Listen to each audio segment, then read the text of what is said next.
ಎಲ್ಲರಿಗೂ ನಮಸ್ಕಾರ. ಹಿರಿಯರು ಹೇಳಿರುವ ಪ್ರತಿನಿತ್ಯ ಪೂಜೆಯ ನಿಯಮಗಳು.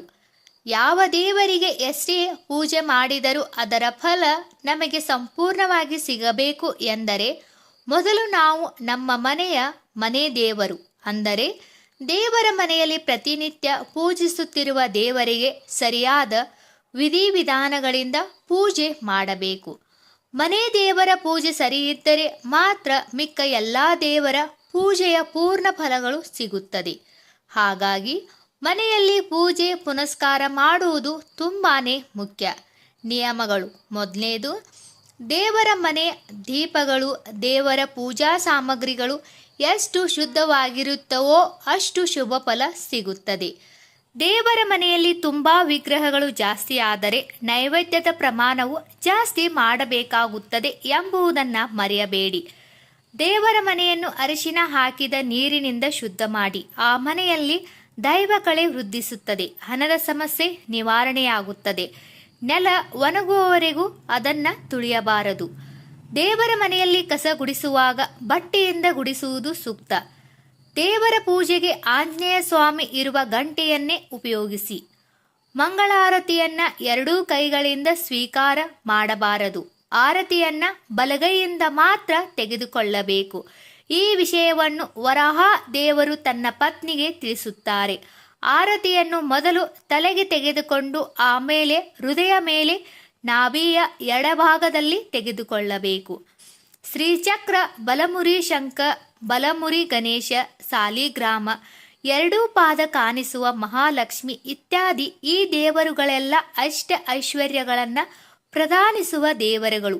ಈ ದೇವರುಗಳು ಪೂಜೆ ತುಂಬಾ ವಿಶೇಷವಾಗಿರುತ್ತದೆ. ಹಾಗೆ ಈ ಎಲ್ಲ ದೇವರುಗಳಿಗೆ ತಪ್ಪದೆ ಪ್ರತಿನಿತ್ಯ ನೈವೇದ್ಯವನ್ನ ಸಲ್ಲಿಸಬೇಕು. ಮನೆಯ ಹೊಸ್ತಿಲನ್ನು ಪೊರಕೆಯಿಂದ ಗುಡಿಸಬೇಡಿ. ಹೊಸ್ತಿಲಲ್ಲಿ ಮಹಾಲಕ್ಷ್ಮಿ ಸಾನ್ನಿಧ್ಯ ಇರುತ್ತದೆ. ಗಣಪತಿ ಪೂಜೆ, ಮನೆ ದೇವರ ಪೂಜೆ, ದೇವಿ ಪೂಜೆಯಿಂದ ಮಾತ್ರ ಪೂರ್ಣ ಫಲ, ಪೂಜಾ ಫಲ ದೊರೆಯುವುದು. ದೇವಿಯು ಎಲ್ಲ ದೇವರುಗಳ ತಾಯಿಯಾದ್ದರಿಂದ ಅಮ್ಮನವರನ್ನ ಪೂಜಿಸಿದರೆ ಮನೆಗೆ ನಮಗೆ ರಕ್ಷಣೆ. ಮನೆ ದೇವರ ಪೂಜೆ ಇಲ್ಲದಿದ್ದರೆ ಯಾವ ದೇವರುಗಳು ನಮ್ಮ ಮನೆಯನ್ನ ರಕ್ಷಿಸುವುದಿಲ್ಲ. ದೇವರ ಮನೆಯಲ್ಲಿ ಜೋಡಿ ಚಿಕ್ಕ ದೀಪಗಳು ಜೋಡಿಸಿ ಇಡಿ. ದೊಡ್ಡ ದೀಪಗಳಾಗಿದ್ದರೆ ಎಡಗಡೆ ಬಲಗಡೆ ಇಡಬಹುದು. ದೇವರ ನೈವೇದ್ಯ ಮಾಡುವಾಗ ವಿಳೆದೆಲೆ, ಅಡಿಕೆ, ತಾಂಬೂಲ ಇಲ್ಲದ ನೈವೇದ್ಯ ಫಲ ಕೊಡುವುದಿಲ್ಲ. ಇದರ ಜೊತೆಯಲ್ಲಿ ನೈವೇದ್ಯ ಮಾಡುವಾಗ ತುಳಸಿ ಪತ್ರೆ ಬಳಸಬೇಕು.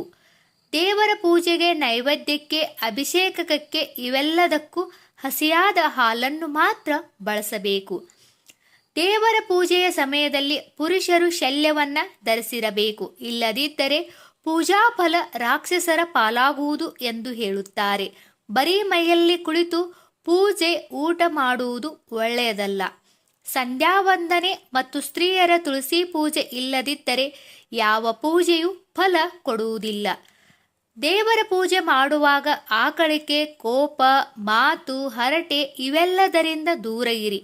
ಶ್ರದ್ಧಾ ಭಕ್ತಿಯಿಂದ ಮಾಡುವ ಪೂಜೆಗೆ ಮಾತ್ರ ಸಂಪೂರ್ಣ ಫಲ. ದೇವರುಗಳು ಯಾವಾಗಲೂ ಆಹಾರ ಕೇಳುತ್ತಿರುತ್ತಾರೆ. ದೇವರ ಮನೆಯಲ್ಲಿ ಮಧುಪರ್ಕ ಇರಿಸಿ ಪ್ರಸಾದದ ರೂಪದಲ್ಲಿ ರಾತ್ರಿ ಮಲಗುವ ಮುಂಚೆ ಮನೆಯವರೆಲ್ಲ ಸೇವಿಸಬಹುದು. ಈ ಎಲ್ಲ ಮಾಹಿತಿ ನಿಮ್ಗೆ ಇಷ್ಟವಾದರೆ ಪ್ಲೀಸ್ ನಮ್ಮ ಚಾನಲನ್ನು ಸಬ್ಸ್ಕ್ರೈಬ್ ಮಾಡಿ, ಹಾಗೆ ಲೈಕ್ ಮಾಡಿ. ಎಲ್ಲರಿಗೂ ಧನ್ಯವಾದಗಳು.